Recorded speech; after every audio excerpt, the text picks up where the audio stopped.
Hello guys, welcome to my YouTube channel. आज मैं आपको कोई सैंपल फ्लोर या कोई साइट विजिट नहीं कराऊंगा। आज मैं आपको दिखाऊंगा एक एक्सटेंशन बेल्ट के अंदर जो सबसे ज़्यादा हैपनिंग और सबसे ज़्यादा डिमांडिंग लोकेशन है उसके बारे में डिस्कस करेंगे। तो अगर मैं लोकेशन और सेक्टर की बात करूँ तो ये रहने वाला है आपका 63A। और 63A का भी बेसिकली क्या रहेगा कि 63 के ए के भी अंदर ही आपका रहेगा अनंतराज। और अनंतराज जो है कि आपका सबसे ज़्यादा डिमांडिंग है, सबसे ज़्यादा वहाँ पे फ्लोर्स बन रहे हैं, डिलीवर भी हो रहे हैं। काफ़ी सारे रिनाउंड बिल्डर्स हैं जिन्होंने यहाँ पे काम किया हुआ है। मैं बात करूँ लबरनम, CBS, CS, NM, फोरस, आपके इन सभी के वहाँ पे कंस्ट्रक्शन चल रही है। तो अब अगर मैं सबसे पहले बात करते हैं कि कई लोग हमें एक वीडियो पे कॉल आती है कि यहाँ पे इतना रेट कैसे हो गया कि दीनदयाल वाले फ्लोर है और 2.25 करोड़ 2.5 करोड़ कैसे पहुँच रहे हैं। तो इसका सिंपल सा लॉजिक है डिमांड एंड सप्लाई का, कि आपकी यहाँ पे इस लोकेशन में डिमांड ज़्यादा है और सप्लाई उतनी है नहीं। दूसरा कारण जो प्राइस अप्रिशिएट करता है उसका एक सिंपल सी चीज़ आती है कि जो प्लॉट का रेट है यहाँ पे, अगर मैं बात करूँ यहाँ 63A के लोकेशन में, तो यहाँ पे रहने वाला वो आपका लगभग 3 लाख रुपए का। अनंतराज में आप अगर जाके पता करते हैं तो वो 2,99,000 रुपये का रेट बताते हैं, और थोड़ा बहुत नेगोशिएट होता है 5-10 हज़ार रुपये का। तो ये अगर रेट रहेगा तो ऑब्वियस बात है बिल्डर को अपना अगर कंस्ट्रक्शन कॉस्ट और लैंड कॉस्ट निकालनी होती है तो फिर रेट इतना ही जाएगा। ऑब्वियस है, उसमें कोई वो नहीं है कि यहाँ पे ओवर प्राइसिंग चीज़ है। तो प्राइस बिल्कुल ठीक है जो यहाँ पे 2.25 करोड़ 2.5 करोड़ का आ रहा है, इतना प्राइस यहाँ पे जेन्युइन है बिल्कुल।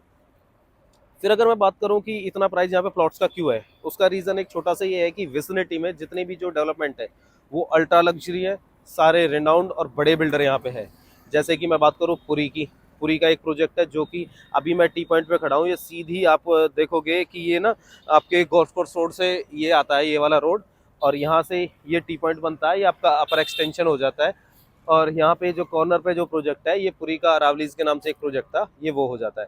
फिर उसके बाद मैं बात करूँ महिंद्रा का ऑलरेडी लुमिनर के नाम से प्रोजेक्ट है जिसके कि कुछ 2-3 टावर ऑलरेडी डिलीवर्ड और कुछ अंडर कंस्ट्रक्शन है। फिर यहाँ पे बात करूँ एलिवेट का हैंस एक प्रोजेक्ट है, वो भी आपका अंडर कंस्ट्रक्शन है।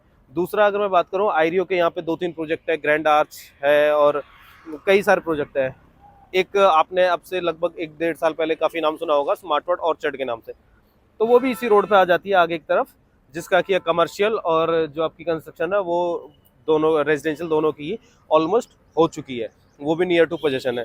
फिर अगर मैं बात कर लेता हूँ कि यहाँ पे आपके क्या रहने वाला, तो यहाँ पे एक आपका टार्क का एक प्रोजेक्ट आ रखा है, टार्क का हाई राइज आ रखा है और आपका यहाँ पे और भी 2-3 बिल्डर है जो आपके लेके आ रहे हैं। पारस का भी जैसे यहाँ पे मेरे सामने ही जो है आपका बैरिकेटिंग हो चुकी है, पारस का भी यहाँ पे आ रखा है। कमर्शियल्स भी यहाँ पे काफ़ी सारे हैं।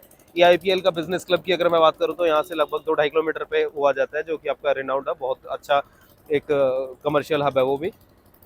अगर मैं बात करूँ 63 के अंदर भी AIPL का एक कमर्शियल है, मॉल है, जिसमें कि आपका ऑलमोस्ट रेडी टू मूव है, उसमें भी आपकी जो आपकी हाई स्ट्रीट जो मार्केट है वो ऑपरेशन होने वाली है। तो गाइज ये पूरी जो लोकेशन है अच्छी लोकेशन है, मैंने आपको आसपास में सारी चीज़ें बताई, अच्छी अच्छी चीज़ें हैं यहाँ पे। प्राइस है जो वो भी इसीलिए थोड़ा सा अच्छा है। अब मैं आपको दिखाऊंगा एक बार कि 63A जो सेक्टर है, जो अनंतराज स्टेट जो स्टार्ट होता है, वहाँ से आपकी जो डेवलपमेंट है वो किस तरह से है, कि उसमें ऐसा नहीं है कि वो एक ही एक छोटा सा पैच है, क्योंकि वो कई सारे पैचेस हैं। तो वो पैच वाइज पैच मैं आपको दिखाऊंगा कि किस तरह से वहाँ पे आपकी डेवलपमेंट हो रही है। तो गाइस चलते हैं एक बार अपने प्रोजेक्ट की तरफ।